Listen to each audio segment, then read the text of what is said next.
disrupted. America that I thought weird thing to happen. Hello, one and all. Welcome to this edition of Kitz Corner. Hope you're having a fantastic day. There's new reports and a big revelation that finally puts the nail in the coffin in the whole RussiaGate collusion conspiracy that was manufactured by the Clinton campaign, Democrats, and the entire establishment to not allow a game show host to become president, and concocted this scheme and this story after story after story, lie after lie after lie after lie that the mainstream media was trying to propagandize, manipulate, and fearmonger us into these McCarthyite smears and just going down this trope of ridiculousness. And it's still continuing on by this day. Still continuing on after it's been proven multiple times by many vast sources, including even mainstream outlets, are now coming to the conclusion that this is all manufactured. They're still trying to pull whatever strings they can because Donald Trump getting reelected, even though he's a kook of a billionaire, even though he's a con artist and a real estate mogul, and they loved him when he was on The Apprentice, he's no different than really any other jackass billionaire that I've seen on media. It still scares the bejesus out of them because he's a wild card, and they don't like wild cards in the establishment. They always like the ones that smile but also do nefarious shit. So, take it from Jake Tapper's point of view to bring conclusion on what this all reveals. So they released this report, and what does Jake Tapper say about this on CNN? Is regardless devastating to the FBI, and to a degree it does exonerate Donald. It is regardless devastating to the FBI, and to a degree it does exonerate Donald Trump. It is So the new report, the Durham report, as you can see here, this is the official document that came out and got filed that proves all this. And it says, report on matters related to intelligence activities and investigations arising out of the 2016 presidential campaign. And this is in regards, this is written up by special counsel John Durham, who was doing an investigation on this concoction after the Mueller report proved that it was just a phony, it was a fake, it was all just a manufactured conspiracy to the point where Mueller didn't even know what the hell he was talking about. So they did an investigation on the supposed investigation in the connection of this conspiracy. And it has proven that it's just the nail in the coffin that proves that Donald Trump may have been right after all. And I know it scares the bejesus out of them that a game show host may have been right all along when it comes to this phony idea that he had connections with Russia and Vladimir Putin, and coming up with conspiracy after conspiracy after conspiracy, and proven once again that it's just absolutely false, to the point where USA Today was even like, screw it, we're just gonna reveal it. We're just gonna reveal it. We've tried so hard, but we're just going to say once and for all, Trump was right. Russia collusion was a hoax. Good luck regaining the public's trust. And it says the FBI does not dispute the special counsel's findings, but says it has already taken action and added safeguards in its investigation. So what this is proving is all the independent sources like me and Jimmy Dore, Aaron Mate, Max Blumenthal, the Gray Zone, anyone that's outside the establishment that has been looking at this and coming to realization that this was just some sort of manufactured hoax and was just a witch hunt. It was ridiculous. It was a political attack on Donald Trump because they feared a game show host was going to screw things up and was going to reveal all. And it was kind of a bit hilarious when Trump was revealing that on a Fox News interview that we were going to Syria for the oil and all this other stuff. Again, he's a wild card. He's a nefarious billionaire asshole, and I never liked him at the start of this, but he is a bit of a wild card. And that's what scares the bejesus out of them, to the point where the establishment has to do everything that they can to make sure that Donald Trump does not enter the White House. And especially now in 2024, because they don't want this to happen again. They rather have a nefarious, evil establishment goon who can do evil, nefarious things with a smile on his face than Donald Trump. But here's how the New York Times took this. And this goes to show you the New York Times commitment on their dedication to continuing to hold this conspiracy up with duct tape and band-aids. Like, they're doing committed work to try to hold up this conspiracy as long as they can. That is the New York Times for you, because they've lost all journalism credibility when it comes to stuff like this and war and other reports. But this just takes the cake. So the New York Times says John Durham's report on the FBI's investigation into the Trump campaign's work with Russia, which produced no startling revelations, is being viewed by some conservatives as leading credence to their conspiracy theories about the U.S. agency. You mean, so USA Today is a conservative outlet pushing conspiracy? USA Today? Or how about Jake Tapper, one of the head leading anchors of CNN? You're now saying he's a deranged conservative conspiracy nut? Is that what you're pointing out, New York Times? Because I thought you and Jake Tapper would, are kind of allies with each other. The New York Times. This is how they report on the investigation that proves exactly that they have screwed up. And rather than taking faults, rather than taking blame, rather than, actually doing credible journalism to apologize to its readers for concocting and riding this rail of a manufactured goop, rather than apologizing and actually retracting and going to detail with this, they're going to double down on this conspiracy. Even though every other media outlet has just kind of said, you know what, we're gonna report this. We're done hiding with this conspiracy. We're done hiding, trying to prove this RussiaGate hoax to hold this up. We're done with this.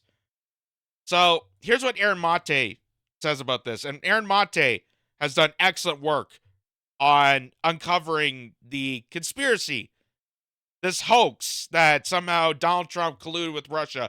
He has done absolutely fantastic work that he points out. The Durham report newly debunks the conspiracy theory that New York Times and other Blue Anon outlets promoted, that Trump and his campaign conspired with Russia. It also shows that top U.S. officials ignored credible intelligence that this conspiracy theory was a Clinton campaign plot. So, and then there's also this. This is from Greg Price, and he points out, showing highlights of the actual document. He says, breaking, according to the Durham report, the plan by Hillary Clinton to create a false story linking Donald Trump to Russia was briefed in August of 2016 by CIA Director John Brennan to President Obama, to Vice President Biden, to Attorney General Loretta Lynch, and FBI Director James Comey. So these are all the people that knew about this concoction, that knew about the Clinton campaign's concoction of pushing this story, pushing this narrative that somehow Donald Trump, a bigoted buffoon of a game show host, was able to collude with Russia to overthrow the Democratic election in 2016. And these are all the figureheads that knew about this plot, knew about this, and went along to push it. Although, in fair respect, President Biden might have just forgotten. But that is amazing. So here's what the actual report says. This is from the New York, from USA Today, and they're quoting the Durham report. It says, after 4 years, we finally have the full 316-page report from the Justice Department Special Counsel John Durham and its damning indictment of some of our country's leading institutions. Durham said the FBI should have never launched an investigation into alleged Russia collusion with Donald Trump's 2016 campaign. Even with the slim evidence, they shouldn't have done this investigation. And here's why. That is a huge win for Trump, who has for years called out his unfair treatment by the FBI and a media all too willing to find blame in the former president's actions. The investigation into the collusion clouded Trump's entire presidency, and Democrats harnessed the towel to paint Trump as an illegitimate president. The real-life implication is that some of Trump's supporters will see the Durham report as reason to believe the former president's outrageous claims, including that the 2020 election was stolen. Durham slammed the FBI's investigation, dubbed Crossfire Hurricane, into the Trump campaign for its serious lack of analytical rigor and a cavalier attitude for accuracy. We concluded that the department and the FBI failed to uphold its important mission of strict fidelity into the law in connection with certain events and activities described in this report. For its part, the FBI did not dispute the report's findings, but says it has already taken action and added safeguards in its investigations. Which sounds like something you would do if you were caught red-handed. If you seem guilty, you would probably want to hide and find a way to cover yourself up, which is what the FBI is trying to do in this. Durham also called out the role of the non-discredited Steele dossier, the opposition research gathered for the Hillary Clinton campaign, and was given to the FBI. Durham said the dossier was unvetted and unverified, yet was used as justification for surveillance.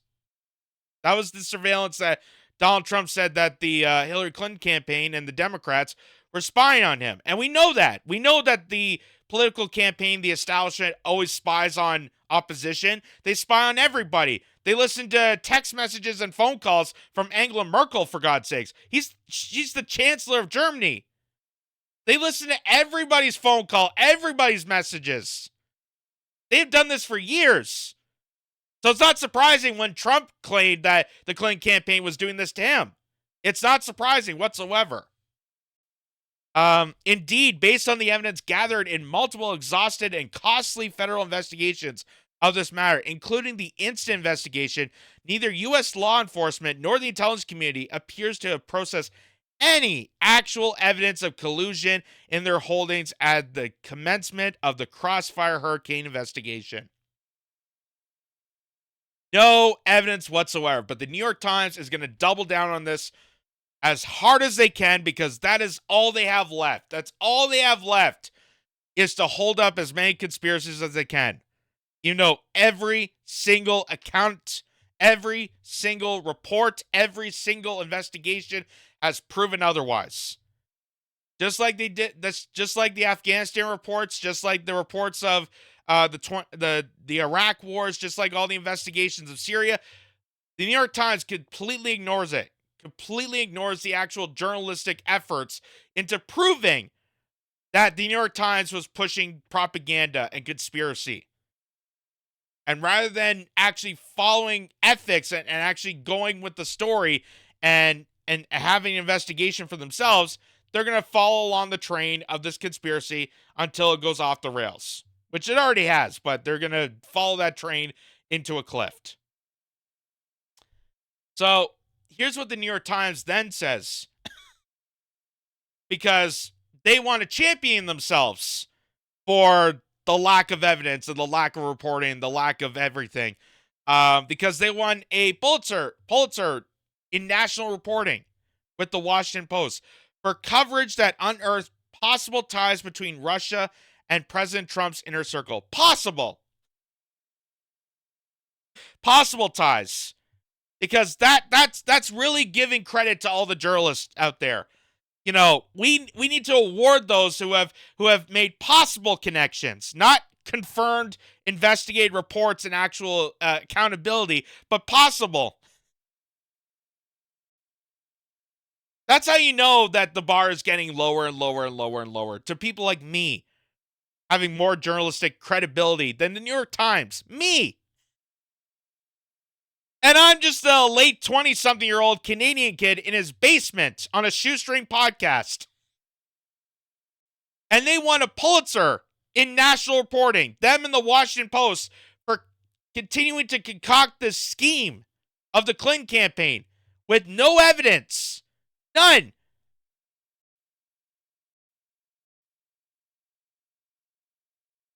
Let me go back to this, and it says, as the Durham details, the FBI fumbled the conclusion investigation, but mainstream media outlets also deserve blame for breathlessly going along with the Trump-Russia allegations. The willingness to report negative rumors about Trump is in direct contrast to how the news media have protected President Joe Biden and his family. For example, when the New York Post broke the Hunter Biden laptop story in 2020 ahead of the presidential election, the rest of the media pretty much ignored it. In fact, more so than ignored, they try to cover it up as much as possible, to the point where they called their buddies at Twitter to hide the story. So Twitter even suspended the Post's account for sharing its news reports. Emails from the laptop indicated Hunter Biden had used his dad's position as vice president for his own personal gain. The story was slammed by Democrats in the media as Russian disinformation. Nearly 2 years later, however, news organizations outside right-leaning press finally admitted that the substance of the laptop story was real. Now the media are largely ignoring or downplaying the findings of a GOP-led House Oversight Committee investigation that last week announced it had evidence that 9 Biden family members have allegedly received millions of dollars for no clear business purpose from foreign nationals, including entities in China and Romania. At the least, the allegations deserve further scrutiny. Imagine if they were members of the Trump family. The coverage would look vastly different, I'm sure. The American people aren't blind to these blatant discrepancies. However, wherever from the FBI or the media, and once trust is broken, it's very hard to rebuild. And you wonder why Trump's town hall on CNN was the most ratings they ever got on that entire network. And they're complaining about it. CNN and media outlets are complaining the fact that they have brought someone on that gave them the most ratings. You think that'd be a bonus for corporate news, but when you're in a cult, as Aaron Mate points out, when you're in a blue anon cult, promoting conspiracy after conspiracy after conspiracy because the other team is so disgusting to you because you've been propagandized and manipulated to do so, rather than actually having principles and ethics and focusing on material and focusing on the fact that is the establishment against you and your brethrens. They don't care. They don't care. They don't care that Biden has more corruption than Donald Trump. They don't care that Biden is more racist than Donald Trump. They don't care if President Joe Biden leads us to a nuclear war because Donald Trump would possibly do even worse, which Donald Trump never did in his presidency. He never started any war. He never got us into a situation where we could be using nuclear weapons, as opposed to Biden right now. But when you're in a political cult, whether Democrat or Republican, because there's diehard GOPers that are the same way in their own standings, they don't care about news. They don't care about information. They don't care about real critical analysis. They just want to be in their parties. They want to like and endorse and be in this cult and think this cult is the greatest thing ever, and everything else just doesn't matter to them. That's why you have people like Keith Olbermann. Keith Olbermann, the loudest bunch of the Blue Anon group. The loudest bunch of the Blue Anon group. Keith Olbermann. Screaming at the top of his lungs that, reports like this is nothing to him. Like, yeah. You release this evidence and it's credible, yada, yada, yada, but I don't care. I don't care. We still got to find a way to take him down. So that's what's revelating about this report, is that it's finally the nail in the coffin to confirm once and for all that we were right. That RussiaGate was a nothing burger. RussiaGate, the collusion, there was no collusion. In fact, the collusion is happening with other members of the political dynasties and not really happening with a game show host. And the fact that those investigations are continuing to be ignored while we're pushing these possible, as the New York Times says, possible connections of conspiracies is just absolutely laughable, and why corporate journalism is dying. And this is why, you know, Vice News failed. This is why BuzzFeed is failing, on top of AI, on top of everything else. It is just a joke. It's literally a joke when someone like me can hold things more accountable and have more journalistic integrity. Someone like me has more journalistic integrity than an entire industry. That is downright disgraceful. That is downright embarrassing. I feel embarrassed for the New York Times. I feel embarrassed for NBC. I feel embarrassed for CNN. That's their entire industry. That's their whole entire business. They advertise every single day that they're a credible news source. And when I have to outshine them, I almost feel embarrassed for them. But if it wasn't for them, they wouldn't have given me this road to have this podcast, and we wouldn't be having these conversations. If we actually had a news industry that was beneficial to the good of society. Let's just be honest with that.